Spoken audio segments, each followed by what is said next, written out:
Hello, ladies and gentlemen. Welcome back to another episode of GeekVerse Podcast. I am your host, Taylor Field, and today we are getting into Chucky Episode 3, Season 2. This is our spoilers reviews. We continue our checking our way through the entire series. So, before we get into that, a couple of plugs. You can find us in the search bar. GeekVerse.ca is our home base. GeekVerseCast our Twitter. GeekVerse on our Facebook. And be sure to check us out on our Patreon. We can get ad-free, exclusive, early episodes available there. Also, a massive shout out to our Patreon producers, Aaron Braden, April Darkness, Smiley Biggs, Joshua Wright. You all are fan-freaking-tastic. On top of all of that, I need you to go check out manscaped.com.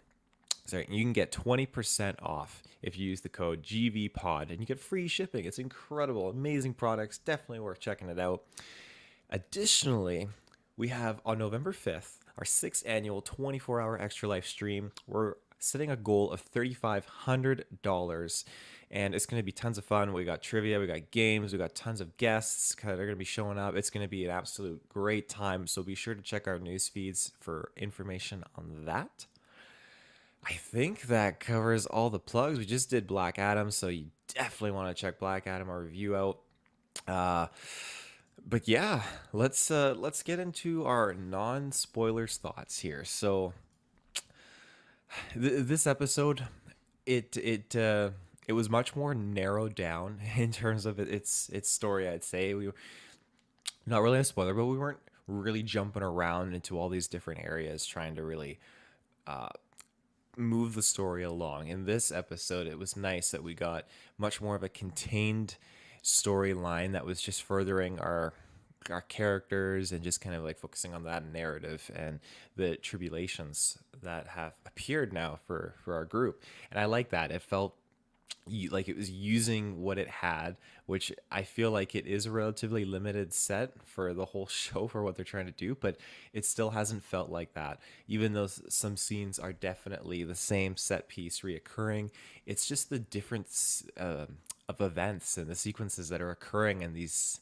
scenes that totally made me disregard that. I'm just totally invested in our characters and our villains and everything that's going on, and I'm thankful for that, because it's something I mentioned earlier on. Was it not that it has really like a claustrophobic feel to it, but it can just feel like it's just super contained, and in some instances I don't like that. If I were to give a good example of that, like Cult of Chucky, Curse of Chucky, those two. Curse of Chucky a little bit more open-ended, but it just feels like it really feels contained, and that's what I was starting to be afraid of when we're going back to the school. But so far, it just doesn't feel like that, and I'm really happy about that. There were a few surprises that I really did enjoy in this episode, and it's just incredible how they can keep adding on to this Chucky verse like they do in ways that I didn't think that you could really pull off. But I mean, they're doing it. I mean, at the end of the day, it's a talking doll, so I mean, they can really get away with anything. And it's just funny how they were able to execute some of these things. And yeah, there were definitely some not loose ends, but some ends that got snapped or snuffed off pretty quickly. So I'm very curious, like, how did these ends that were what I'm trying to say is there were some deaths. It's not a spoiler. It's a Chucky show. There's going to be deaths. And I'm just curious how these deaths are going to further along certain things for our characters, especially certain things like for Chucky. So, yeah. And again, just kind of like getting to look more into like the overall plan. Like we mentioned last week, how Chucky wasn't killing. He was just taking photos. And so what is the end goal here and the plan? So, yeah, it's gonna be interesting moving forward and seeing how this kind of all comes together. But I think that's pretty much it for what I can say non-spoiler wise. But yeah, well, we're gonna get into it. So if you haven't, oh, I got hair on my mouth. Oh my goodness gracious! I just love that, eh? um, but yeah, so if you haven't seen the episode, go check it out. Then come back, and then we can talk about it. But if you have seen the episode, then stick around. We're gonna get into it in three, two, one. And now we're gonna get into spoilers. So we start off where Chucky is still a hostage. That's great. That's perfectly fine. They managed to catch him up in the last episode. And at this point, too, we have Father Bryce is still pushing Jake to return the doll. So I feel like, okay, we're setting up the groundwork here. We're gonna have this called back to later on, I imagine. So he's pushing for the doll. He wants Jake to do the right thing. Now he just kind of like buggers off with it. They go back. He goes back to the room where he's got the whole like crew there, and they're thinking, okay, we got to try and interrogate this Chucky scout. And they're still looking in his phone. He's got, again, all those horrible selfies that I just get a kick out of so much. And then there's one contact in the phone called the Colonel. And I'm assuming this is going to be the head doll, because if we got the scout and it's just kind of militarized to a degree in their ranks. But yeah, the Colonel is probably, I'm thinking, the head doll. I mean, it really could be anyone, but that's what I put my money on. Now, there is a moment here while they're trying to interrogate where they're trying to torture him just to see what could happen, and he's just laughing. They take a knife and start peeling up his fingernails, and he's laughing, and then Jake's like holding it to his eye, and Chucky's just like calling him out and all that jazz. So it doesn't work very well, so they end up leaving him. But Lexi has a partial moment of weakness here because she starts to whip out her drugs, but she does have like a slight redemption in choosing not to take the pills during their interrogation. But later she does fall victim to them, and we'll talk about that after. But in this scene, they kind of have an idea here. We got, again, Nadine, Lexi's roommate, that's in the situation as well now, so she's kind of part of the crew. And so they kind of come with the idea of like an MK Ultra brainwashing situation. So they choose to come back later, and this is when Chucky looks a little alarmed when he's tied up on the chair. But they choose to come back later, have someone guard the doll, and then do some brainwashing. So that is the plan. Devin plays sick and just stays in the room all day to watch the doll. So when I was talking about Lexi just being kind of victim to the drugs, she almost gets caught by her former bully Trevor. And he still withholds a bit and putting on like that fake good guy attitude, but he does throw some shade eventually at her about her mom losing another election. So obviously her mom's not doing pretty good, and he kind of makes the same like drug insult about his mom or her mom compared to her. And it seems like, okay, he's got the one up a little bit here. But yeah, that carries on into a scene of Devin. Now, like I said before, he's playing the bodyguard role, and he's keeping his eyes on Chucky. And having skipped class, like he can't leave. He's got to be subject to just staying in his room and all that jazz. But Chucky is finally gets like his gag pulled off and just starts to like really not roast him, but just insult him. Like, hey, I killed your mom. I did all this. Like, oh, you're a coward. You can't do it. All that stuff. Like, he wants to get killed. And Devin caves and almost does it. He grabs a knife, goes up, and like rushes to him, about to stab. And that's when Jake returns. Like, Devin, what are you doing? Stop. So Devin doesn't do it. And I'm glad, because I'm really, really enjoying what we've had so far with this hostage situation of a Chucky. And I really, really wanted to see the brainwashing situation and how they were going to pull that off. Their little MK Ultra situation. But yeah, so they regroup at night, and they literally force his eyes open with these like hair bobby pins. They bend them so they can put him in so he can't close his eyes, which it wouldn't really work on a person, but it totally works on a doll. And they put a chair in front of him. They put this movie on of like The Thing and then some other violent stuff. And at first he laughs, but after a while they keep flashing lights off and on his face. They keep pouring eye drops in his eyes, and he does start to crack. He has one situation where he pukes after watching a lot of horror, and that's when they realized, okay, like we did break him at this point. So they turn the horror off, and then they put on these happy friendly unicorns, and he ends up puking again after that. And it come morning, Jake stayed awake the whole night just kind of watching, and all the other people fell asleep. But Chucky's still just sitting in the chair, and then they go up and approach him, and he's acting all super friendly and everything like that. And then we learned that the doll actually, he didn't really like was able to shimmy out, but he had like the ropes that were holding him fall loose during the unicorn segment. So at one point here when they're talking about this good Chucky, the good Chucky literally dolphin dives on the floor tying up someone's shoes, and they're like, what the fuck? Like, oh my god, maybe he is good, because they're like, oh, you You could have escaped, but you didn't earlier. And then he's just asking these innocent questions. That's when they drop the term, oh, he's been brain bleached, not brainwashed. So I really got a kick out of that because yeah, he couldn't answer any of their questions. But now we have an interesting dynamic of a literally a good guy doll, the good guy Chucky. And I was eating this up. I really, really was excited to see what they do with this. Before I continue, I'm going to jump to a quick ad break and we'll be right back. And we're back. So yeah, we got good guy Chucky, and I'm curious how this is going to play out. I think that this is something that's not really been done before, but I look forward to it. We've had brief moments of when he's still bad, but he's kind of acknowledged and acting upon needing like this teammate situation to unfold to get somewhere, do something, and I like that because I always wish we could kind of see more of that. Yeah, it's an interesting dynamic. So they realize, okay, well, we got classes. Devin doesn't want this doll to stay alive. He wants the doll to be killed because he doesn't trust Chucky, period. So he storms off.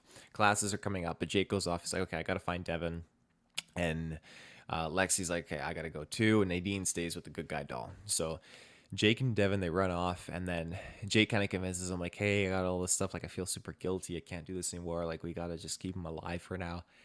And they kind of have a brief moment of resolution. They can understand each other, and then that's when Father Bryce looms around the corner and he catches him. And again, he thinks Devin is sick, but then he sees Devin and Jake kissing each other and hugging, and he doesn't call them out on it right away, but later on he acts upon it with punishment, but not really because that they I guess did that sin is what he would imply, but more or less just because the doll is still missing. So I'm wondering what is going on there because I assumed, at least in a religious home and school, that uh, same sex kissing and hugging would be frowned upon, but it's not. So I'm wondering what more is going on here, or maybe it's just lazy writing and they just aren't going to ever touch upon that again or follow up with that. And sure,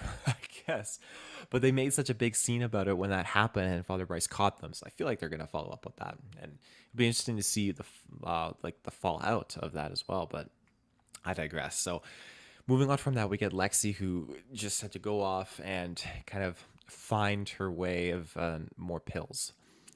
She ended up sneaking into the.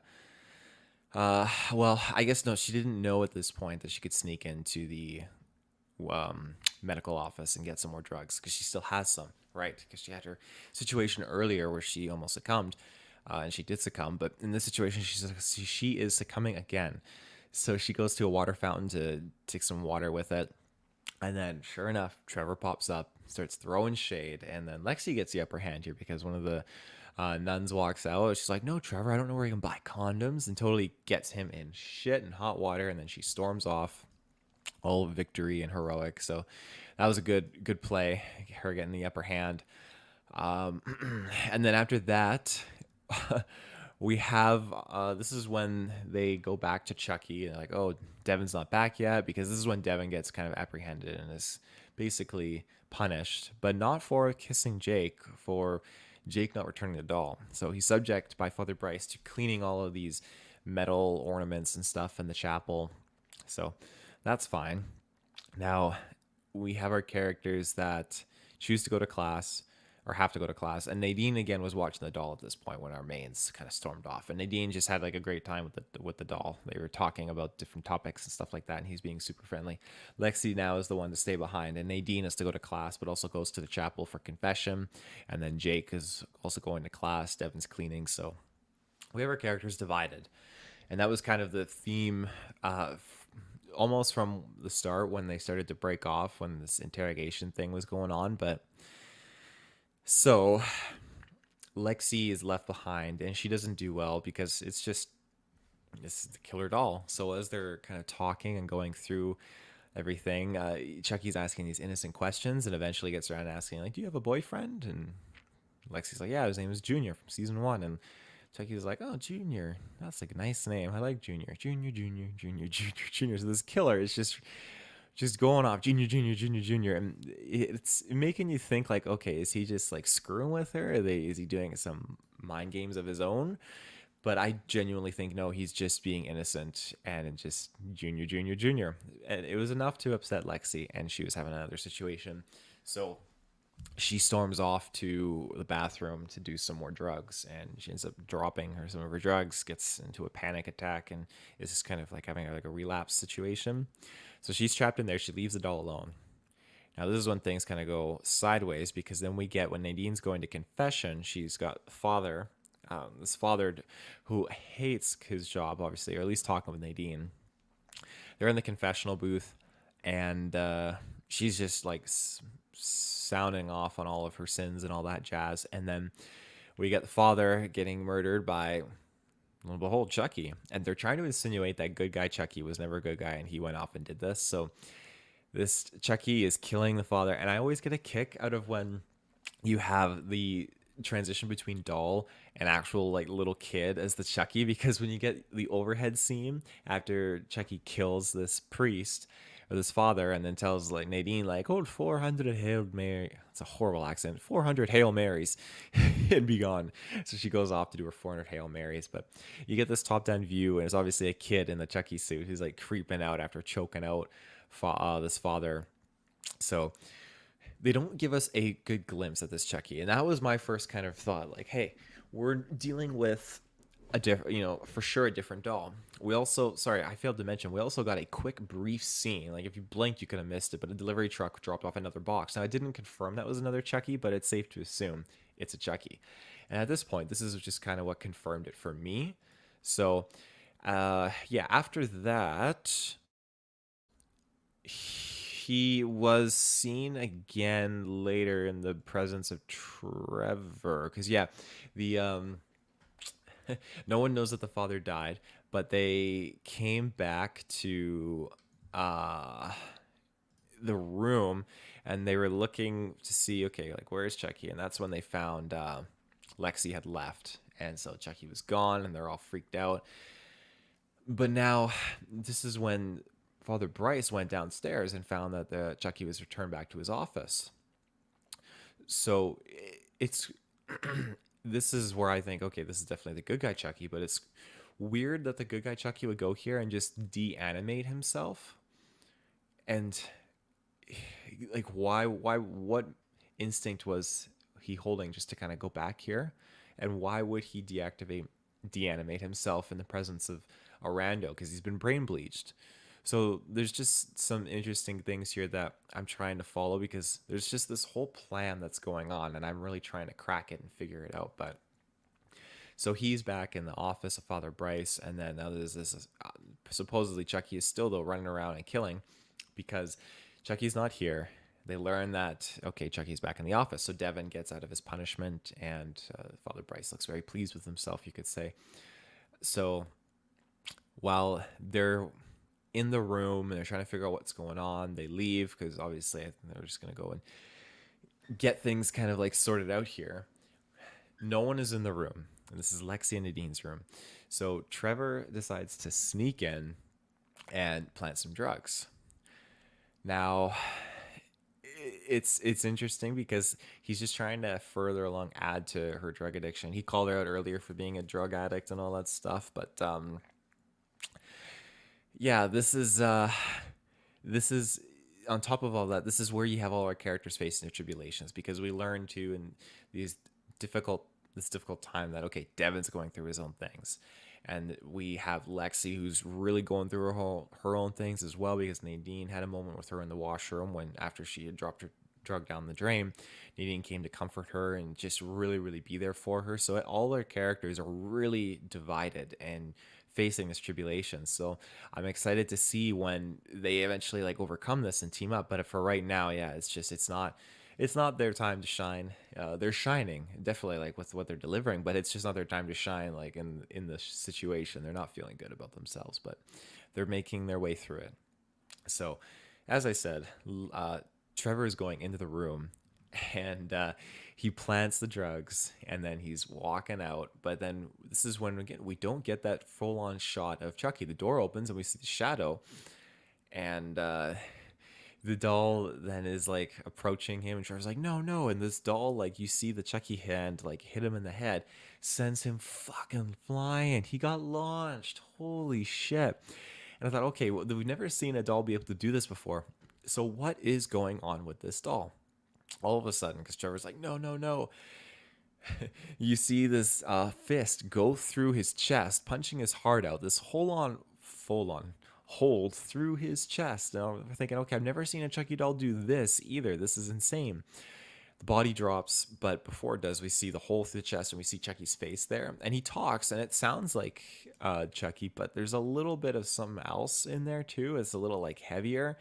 So after that, he ends up leaving, and we still haven't seen the full shot of Chucky. And this is again why I'm thinking, okay, well, there's something going on here.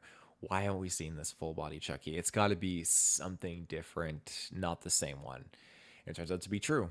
But before we get into that, our crew comes back to their room, and they see dead Trevor on the ground. They're like, what the fuck? Like, why was he in here? Is he doing? He's dead. It must be Chucky. He's screwing with us.